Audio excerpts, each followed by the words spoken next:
আল্লাহ এখন তোমার কাজ, তুমি এই যুবকদেরকে আল্লাহ তুমি কবুল করো। আমিন। আল্লাহ এই যুবকদেরকে তুমি জান্নাতি মানুষ বানায় দাও। আল্লাহ এই যুবকদেরকে ওমরের মতো সৈনিক বানায় দাও। আমিন। আল্লাহ এই যুবকদেরকে একেবারে তুমি যত গুনাহ করছেন সব গুনাহ আল্লাহ তুমি আজকে মাফ করে দাও। আমিন। আল্লাহ এই যুবকগুলি দোকানে বসে বসে একসময় আকিদায় লিপ্ত দিত, ঘন্টার পর ঘন্টায় কাটাইতো।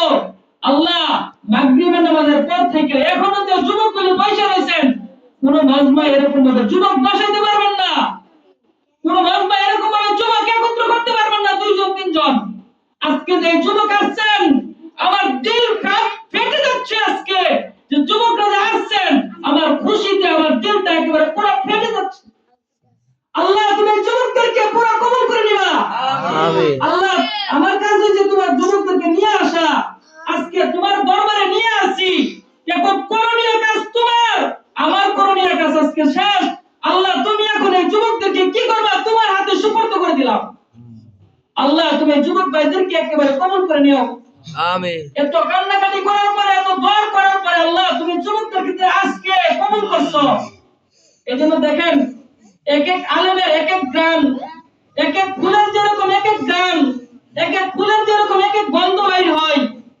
আজকে দেখেন এক একজনের আলেমের কথা এক এক রকম, কার কথা রাসূলের দ্বারা, কার কথা কদমের দ্বারা, কার আশার আগমনের দ্বারা আজকে আমার এই যুবক ভাইদেরকে নিয়ে আসেন, এই যুবক ভাইদেরকে কবুল করছেন।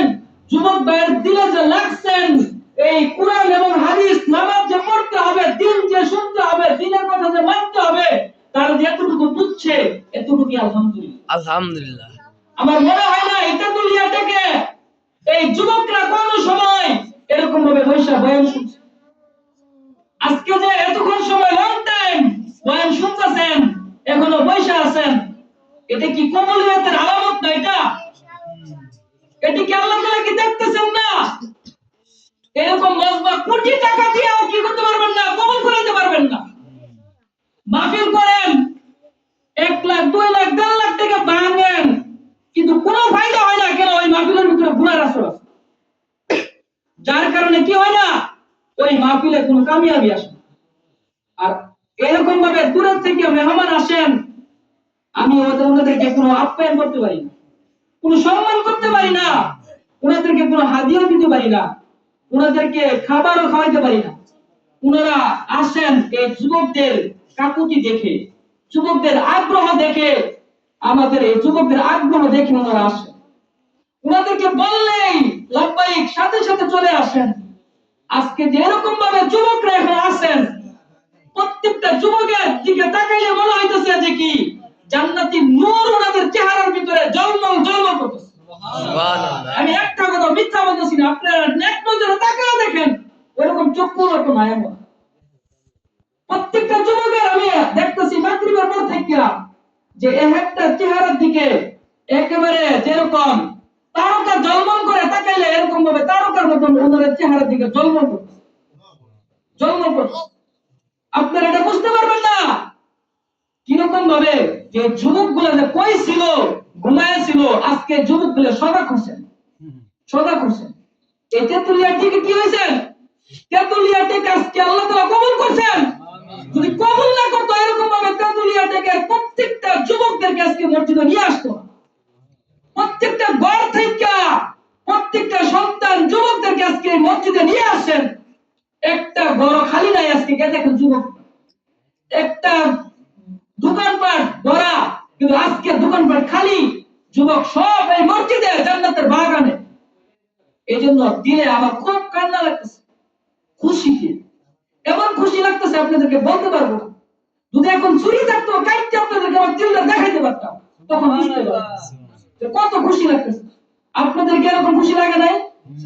আপনারা কি বুঝতে পারতেছেন না? আজকে যে এরকম ভাবে দেখেন বৃষ্টি পড়ে কেন? আল্লাহ তাআলা রহমত ডালতেছেন, যার কারণে বৃষ্টি পড়ে। যেরকম ভাবে আমার এই মসজিদে যখন জান্নাত আসছিল, কার বুঝার সময় যখন জান্নাত আসছিল, গরমে তাপমাত্রা ছিল অনেক, আমি আল্লাহ তাআলার কাছে দোয়া করতাম যে আল্লাহ তুমি এই জান্নাতে কি করো, এই গরমের তাপমাত্রা তুমি কমায় দাও, ঠান্ডা করে দাও। তখন এই যে জান্নাতের জিম্মাদার হুজুর উনি নিজে বলছেন, ইলিয়াস তুমি কি রাত্রে মোটর দিয়ে টিনের চালে পানি দিতা, আমি বলি না হুজুর পানি দেবো কেন? রাত্রে মনে হইতেছে কে জানি ওই শুধু ওই আমাদের মসজিদে একেবারে পানি ঢালতেছেন, যেরকম মোটর দিয়ে পানি দাও এরকম ভাবে পানি ঢালতেছেন। তখন বলতেছেন যার জিম্মাদার হুজুর, ওটা কি আমাদের কান্নার বিনিময়ে হয়েছে, যেরকম কাঁদছেন এরকম হয়েছে। দেখেন কান্নার বিনিময়ে আজকে কবুল করেন নাই, এরকম ভাবে যাই হোক। আপনারা আরেকজন আলেম আসছেন, গত সপ্তাহে উনি কথা বলতে পারেন নাই, নামাজ ইনশাআল্লাহ পড়ে ফেলাবো তাড়াতাড়ি, এরপর ইনশাআল্লাহ শুনবেন তো, উনি যখন কথা বলেন ইনশাআল্লাহ ধৈর্য সহকারে শুনবেন তো। এরপরে যুবকদেরকে হাতে ধরে পায়ে ধরে বলি, বাবারা আজকে যে তোমরা ভাইয়েরা আসছো এতে আমি ধন্য। এখন তোমাদেরকে আল্লাহ তাআলার কাছে সুপর্দ করে দিলাম, এখন আল্লাহ তাআলা যা করে তোমাদের করবে। এখন এই জন্য আল্লাহ তাআলা যাতে তোমাদের সকলকে কবুল করে নেন, সকলে বলে আমিন। এই জন্য ঠিক টাইমে আজান হবে, এরপর ইনশাআল্লাহ নামাজ হবে। নামাজের পরে আমাদের আরেকজন হযরত আলী হাসান নবী সাহেব উনি চমৎকার আলোচনা করেন। উনি একেবারে আল্লাহ তাআলার খাস আল্লাহর ওলি, আপনারা জানেন না। উনি অনেক ইবাদত উপযোগী গুজার মানুষ, অনেক আল্লাহ ওয়ালা খাস বান্দা উনি। এরকম গুজার মানুষ আপনি চিন্তা করবেন না, যখন বদমাই বলবে তখন চেহারার দিকে তাকায় দেখবেন। এরকম ভাবে অনেক মেয়ে কারবার আছে, এজন্য কি প্রকাশ করতে নাই, এজন্য যার পরে প্রকাশ করলাম। আবার ইনশাআল্লাহ